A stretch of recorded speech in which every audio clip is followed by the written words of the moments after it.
ന്യൂയോർക്കിൽ ഒരു ചരിത്രം പിറന്നിരിക്കുകയാണ്. ന്യൂയോർക്ക് മേയർ തെരഞ്ഞെടുപ്പിൽ സൊഹ്റാൻ മംദാനി ചരിത്ര വിജയം നേടിയിരിക്കുന്നു.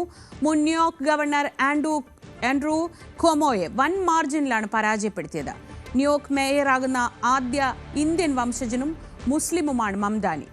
യുഎസിൽ തെരഞ്ഞെടുപ്പ് നടക്കുന്ന മറ്റ് നഗരങ്ങളിലും ട്രംപിന് തിരിച്ചടിയായി ഡെമോക്രാറ്റിക് സ്ഥാനാർത്ഥികൾ വിജയിച്ചു. ഡിട്രോയിറ്റിലും വെർജീനിയയിലും ആദ്യ വനിതാ മേയർമാരെയും തെരഞ്ഞെടുക്കപ്പെട്ടു. ട്രംപാണ് പ്രസിഡന്റ് എന്ന് ഓർമ്മിപ്പിച്ച് വൈറ്റ് ഹൌസിന്റെ എക്സ്പോസ്റ്റ് വന്നു. തന്റെ പേര് ബാലറ്റിൽ ഇല്ലാത്തതിനാലാണ് പരാജയപ്പെട്ടതെന്നാണ് ട്രംപിന്റെ വിചിത്രവാദം. അജയ് സുധ ബിജു വിവരങ്ങളുമായി. അജയ്, ഈ മത്സരത്തിന്റെ അവസാന മണിക്കൂറിൽ പോലും ട്രംപിന്റെ ഭീഷണിയായിരുന്നു മംദാനിക്കെതിരെ വന്നിരുന്നത്. മംദാനിയെ തെരഞ്ഞെടുത്താൽ ഇനി ന്യൂയോർക്കിന് യാതൊരു ആനുകൂല്യങ്ങളും ഉണ്ടാവില്ലെന്ന് പരസ്യമായി പ്രഖ്യാപിക്കുന്ന അത്ര തരത്തിലേക്ക് പോയിരുന്നു ആ വാക്പോര്.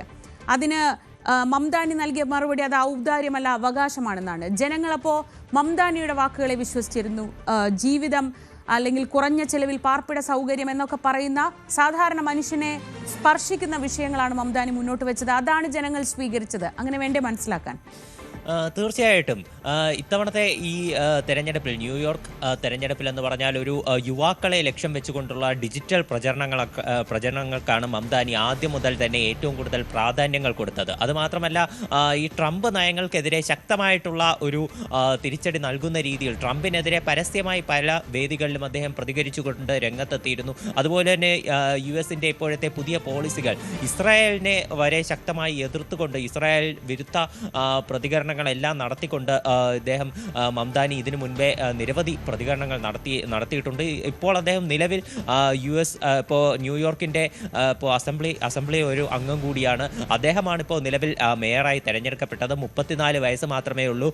ഒരു ജെൻസി ജനറേഷൻ അംഗമല്ലെങ്കിൽ പോലും ജെൻസി യുവാക്കൾക്കിടയിൽ വലിയ തരംഗമായി കൊണ്ട് അദ്ദേഹത്തിൻ്റെ ഇപ്പോൾ പ്രസംഗങ്ങളാണെങ്കിലും അദ്ദേഹം ഒരു റാപ്പ് സിംഗർ കൂടിയാണ്. ഇപ്പോൾ അദ്ദേഹത്തിൻ്റെ പാട്ടുകളാണെങ്കിലും ജനങ്ങൾക്കിടയിൽ വലിയ സ്വാധീനം ചെലുത്തിയിട്ടുണ്ട്. അദ്ദേഹത്തിൻ്റെ ആശയങ്ങൾ, ഫ്രീ ബസ് ഫെയർ അത് ന്യൂയോർക്കിൽ നടപ്പിലാക്കും. അതുപോലെ തന്നെ ശിശുക്ഷേമ പ്രവർത്തനങ്ങൾ, ഡേ കെയറുകളുടെ പ്രവർത്തനം അത് സൗജന്യമാക്കും. അതുപോലെ തന്നെ പല ഇപ്പോൾ വാടകകൾ, ഇപ്പോൾ റെൻ്റൽ സംവിധാനം പലതും വെട്ടിക്കുറയ്ക്കും, പലതും ഫ്രീസ് ചെയ്യും തുടങ്ങിയിട്ടുള്ള അദ്ദേഹത്തിൻ്റെ പല വാഗ്ദാനങ്ങൾ. ഇത് ട്രംപ് എന്നാൽ ഇദ്ദേഹത്തിനെ എതിർത്തുകൊണ്ട് മുൻപ് പറഞ്ഞിരുന്നത് ഇത്തരം കാര്യങ്ങൾ, ഇത്തരം സാമ്പത്തികമായിട്ട് ഇത്തരമുള്ള ഒരു സൗജന്യവൽക്കരണം അത് ന്യൂയോർക്കിനെ വലിയ ഒരു പ്രതിസന്ധിയിലേക്ക് കടത്തിവിടും, വലിയൊരു ദുരന്തമായിരിക്കും വരാൻ പോകുന്നത് എന്നതുൾപ്പെടെ ട്രംപ് പറഞ്ഞിരുന്നു. എന്നാൽ വോട്ടർമാർ ആരും അത് കണക്കാക്കിയില്ല എന്ന് തന്നെയാണ് നമുക്ക് ഈ മംദാനിയുടെ വലിയ വിജയത്തോടെ മനസ്സിലാക്കാൻ സാധിക്കുന്നത്. മംദാനി അദ്ദേഹം ഇപ്പോൾ എതിർ സ്ഥാനാർത്ഥിയേക്കാൾ വളരെ വലിയ മാർജിനിലാണ് ജയിച്ചിട്ടുള്ളത്. 50.5% വോട്ടർമാർ മംദാനിയെ പിന്തുണച്ചിട്ടുണ്ട് എന്നതാണ് പോളിംഗ് കണക്കുകൾ വ്യക്തമാക്കുന്നത്. 9,48,000 വോട്ടർമാർ മംദാനിക്ക് വോട്ട് ചെയ്ത് കഴിഞ്ഞു. കൃത്യമായിട്ടുള്ള പോളിംഗ് കണക്കുകൾ നിലവിൽ വന്നിട്ടില്ല. എതിർ സ്ഥാനാർത്ഥിയായിട്ടുള്ള ആൻഡ്രൂ ക്വോമോയ്ക്ക് 41.3% വോട്ടുകൾ മാത്രമാണ് ലഭിച്ചതെന്നാണ് വിവരം ലഭിക്കുന്നത്. റിപ്പബ്ലിക്കൻ സ്ഥാനാർത്ഥി അല്ലാഞ്ഞിട്ട് പോലും ആൻഡ്രൂ ക്വോമോയ്ക്ക്, മുൻ ന്യൂയോർക്ക് മേയറായിരുന്നു, അദ്ദേഹത്തിന് ട്രംപ് വളരെ വലിയൊരു പിന്തുണയാണ് നൽകിയത്. എങ്ങനെയെങ്കിലും മംദാനിയെ പരാജയപ്പെടുത്തണം, അദ്ദേഹം റിപ്പബ്ലിക്കൻ സ്ഥാനാർത്ഥി അല്ലെങ്കിൽ പോലും എങ്ങനെയെങ്കിലും ഇത് മംദാനിയെ പരാജയപ്പെടുത്തി ആൻഡ്രോയെ വിജയിപ്പിക്കണം എന്നുള്ള രീതിയിലുള്ള പ്രതികരണങ്ങളായിരുന്നു ട്രംപ് ഇതിനു മുൻപേ നടത്തിയിട്ടുള്ളത്. എന്തായാലും ട്രംപിൻ്റെ ആദ്യ ഒരു പ്രതികരണം വന്നതെന്ന് പറയുന്നത് ഇപ്പോൾ ന്യൂയോർക്ക് സിറ്റിയിൽ മാത്രമല്ല, മറ്റ് പല സംസ്ഥാനങ്ങളിലും പല ഇലക്ഷൻസിലും ഇപ്പോൾ നിലവിൽ റിപ്പബ്ലിക്കൻസിന് വലിയ പരാജയമായിരുന്നു ഇപ്പോൾ നിലവിൽ ഏറ്റുവാങ്ങേണ്ടി വന്നത്. ഇതിന് പ്രതികരിച്ചുകൊണ്ട് പല ഡെമോക്രാറ്റിക് നേതാക്കളും ഇപ്പോൾ രംഗത്ത് വന്നിട്ടുള്ളത് ഇത് ട്രംപിൻ്റെ നയങ്ങൾക്കുള്ള തിരിച്ചടിയാണ്. അവർ സ്ത്രീകൾക്കെതിരെ, റിപ്പബ്ലിക്കൻസും ട്രംപും സ്ത്രീകൾക്കെതിരെ നിലപാടെടുത്തു. ഞങ്ങൾ വനിതാ സ്ഥാനാർത്ഥികളെ പലയിടത്തും നിർത്തി വിജയിപ്പിച്ചു. അവർ ബ്ലാക്സിനെതിരെ നിലപാടെടുത്തു. ഞങ്ങൾ ന്യൂയോർക്കിൽ ആദ്യ ഒരു കറുത്ത വംശജനെ തെരഞ്ഞെടുക്കപ്പെട്ടു. ഇത്തരത്തിൽ പല ഒരു പ്രതികരണങ്ങളും ഡെമോക്രാറ്റുകളുടെ ഭാഗത്ത്. ഇപ്പോൾ ഡോക്ടർ മോഹൻ വർഗീസ്, വിദേശകാര്യ വിദഗ്ധൻ, ടെലിഫോൺ ലൈനിലുണ്ട്.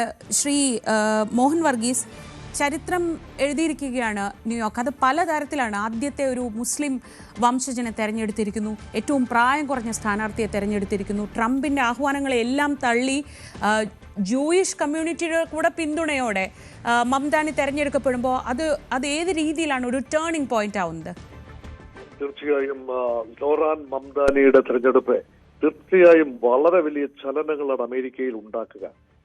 കാരണം ഇത് ഇത് ഒഴിവാക്കാൻ ഈ വിജയം ഡെമോക്രാറ്റുകൾക്ക് സ്വാഭാവികമായി വിജയസാധ്യതയുള്ള സ്ഥലമാണ് ന്യൂയോർക്ക് സിറ്റി. അവിടെ പരമ്പരാഗതമായി ന്യൂയോർക്ക് സംസ്ഥാനത്താകട്ടെ, ന്യൂയോർക്ക് മേയർ തെരഞ്ഞെടുപ്പിലാകട്ടെ എല്ലാം തന്നെ ഡെമോക്രാറ്റുകളുടെ തേരോട്ടമാണ് സാധാരണ സംഭവിക്കുന്നത്. അതുകൊണ്ടൊരു ഡെമോക്രാറ്റിക് പാർട്ടിയുടെ സ്ഥാനാർത്ഥി മത്സരിച്ചാൽ ജയിക്കുക എന്നത് സ്വാഭാവികമാണ്. പക്ഷേ ആ ജയം ഒഴിവാക്കാനായി ഡൊണാൾഡ് ട്രംപ് പരമാവധി ശ്രമിച്ചു. ശക്തനായ സ്ഥാനാർത്ഥി തന്നെയാണ് ആൻഡ്രൂ കുവോമോ. അദ്ദേഹം ലൈംഗിക ആരോപണത്തിൽപ്പെട്ട് ഡെമോക്രാറ്റിക് പാർട്ടിയിൽ നിന്ന് പുറത്തു പോവുകയും സ്വതന്ത്രമായി മത്സരിക്കുകയും ചെയ്തപ്പോൾ അദ്ദേഹത്തിന് അനുകൂലമായി റിപ്പബ്ലിക്കൻ സ്ഥാനാർത്ഥിയെ തഴഞ്ഞുകൊണ്ട് അദ്ദേഹത്തിന് അനുകൂലമായി റിപ്പബ്ലിക്കൻ വോട്ടുകൾ ഉൾപ്പെടെ സമാഹരിക്കാൻ ഒരു അവസാനവട്ട ശ്രമം പ്രസിഡന്റ് ഡൊണാൾഡ് ട്രംപ് നടത്തി. അതിനുള്ള പ്രധാന കാരണം സൊഹറാനി എന്ന വ്യക്തി ചെറുപ്പക്കാരനാണ്. 33 വയസ്സ് മാത്രമേ പ്രായമുള്ളൂ. പക്ഷെ അദ്ദേഹത്തിന്റെ ട്രാക്ക് റെക്കോർഡ് നോക്കിക്കഴിഞ്ഞാൽ അതിശക്തമായ ഒരു ഇടത് അനുഭാവം കാട്ടുന്ന ഒരു വ്യക്തി. കാരണം വംശീയ അടിത്തറ ഉഗാണ്ടയിലേക്കും ഇന്ത്യയിലേക്കും ഒക്കെ തീരുന്ന മീര നായരുടെ മകൻ കൂടിയായ സോഹ്റാൻ മംദാനി മുസ്ലിം മതവിഭാഗക്കാരനാണ്. പലസ്തീൻ കോസിന് വേണ്ടി നിൽക്കുന്ന ആളാണ്. ആഗോളതലത്തിൽ സോഷ്യലിസ്റ്റ് ചിന്തയ്ക്ക് വ്യാപകമായ പ്രചാരം ഉണ്ടാക്കാൻ ശ്രമിക്കുന്ന ഒരാളാണ്. അദ്ദേഹത്തെ കടുത്ത കമ്മ്യൂണിസ്റ്റായി വിശേഷിപ്പിച്ചുകൊണ്ട് അമേരിക്കയുടെ സവിശേഷമായ സാഹചര്യത്തിൽ ഒരു കമ്മ്യൂണിസ്റ്റുകാരൻ മേയറാകുന്ന ഒരു അവസ്ഥ അത് വലിയ വിപത്തുണ്ടാക്കും എന്ന ട്രംപിന്റെ പ്രചരണം ഏശിയിട്ടില്ല എന്നാണ് തെരഞ്ഞെടുപ്പ് ഫലം ഇപ്പോൾ കാട്ടുന്നത്. 9 ലക്ഷത്തിലധികം വോട്ടുകളുടെ പിൻബലത്തോടുകൂടി സൊഹറാനി മംദാനി അധികാരത്തിലേക്ക് പ്രവേശിക്കുമ്പോൾ ഇവിടെ ന്യൂയോർക്കേഴ്സ് സംസാരിച്ചിരിക്കുന്നു. അവിടെ അടിസ്ഥാന വർഗത്തിന് വലിയ വേരോട്ടമുള്ള സ്ഥലമാണ്. കാരണം ന്യൂയോർക്കിൽ സാധാരണക്കാരും അമേരിക്കയിലെ അടിസ്ഥാന വിഭാഗങ്ങളും വർക്കിംഗ് ക്ലാസ് പോപ്പുലേഷനും അവർ വലിയ പ്രതീക്ഷയോടുകൂടി തന്നെയാണ് മംദാനിയുടെ വാഗ്ദാനങ്ങളെ കാണുന്നത്. ഒരുപക്ഷെ റിപ്പബ്ലിക്സിന് ഈ കാര്യങ്ങൾ മാച്ച് ചെയ്യാൻ കഴിയാത്ത രീതിയിൽ മേയർ തെരഞ്ഞെടുപ്പാണ് നടക്കണം.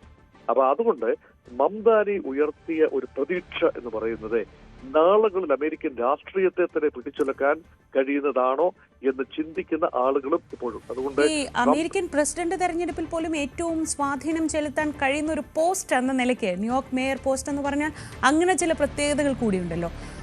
അത് ട്രംപിനൊരു ഭീഷണിയായി. അതിൽ ഏറ്റവും ശ്രദ്ധിക്കേണ്ടത് ഈ ജൂതവംശജരുടെ സാന്നിധ്യം ഏറ്റവും കൂടുതലുള്ള ന്യൂയോർക്കിൽ ആൻറ്റി ജൂ ആണ്, ഇസ്ലാമിസ്റ്റ് ആണ്, പ്രോ പാലസ്തൈൻ ആണ്. അങ്ങനെ പല പല ആരോപണങ്ങൾ നിരന്തരം സോഹ്റാൻ മംദാനിക്കെതിരെ ഉന്നയിച്ചിരുന്നു. അതിനുമൊക്കെ അപ്പുറത്താണ് അടിസ്ഥാന വർഗത്തിൻ്റെ ഫ്രീ ബസ് ഫെയർ, അല്ലെങ്കിൽ സാധാരണക്കാർക്ക് കുറഞ്ഞ നിരക്കിൽ പാർപ്പിട സൗകര്യം, കുട്ടികൾക്കുള്ള അവകാശങ്ങൾ, ഇങ്ങനെ മുന്നോട്ട് വെച്ച ന്യായങ്ങൾ കൊണ്ട് അല്ലെങ്കിൽ ന്യായമായ കാര്യങ്ങൾ കൊണ്ടാണോ മംദാനി തിരഞ്ഞെടുക്കപ്പെട്ടിട്ടുള്ളത്? ഇത്ര വലിയൊരു പിന്തുണ, ഇത്രയും ആളുകൾ വോട്ട് ചെയ്യാനെത്തി എന്നത് പോലും അത്ഭുതകരമാണല്ലോ.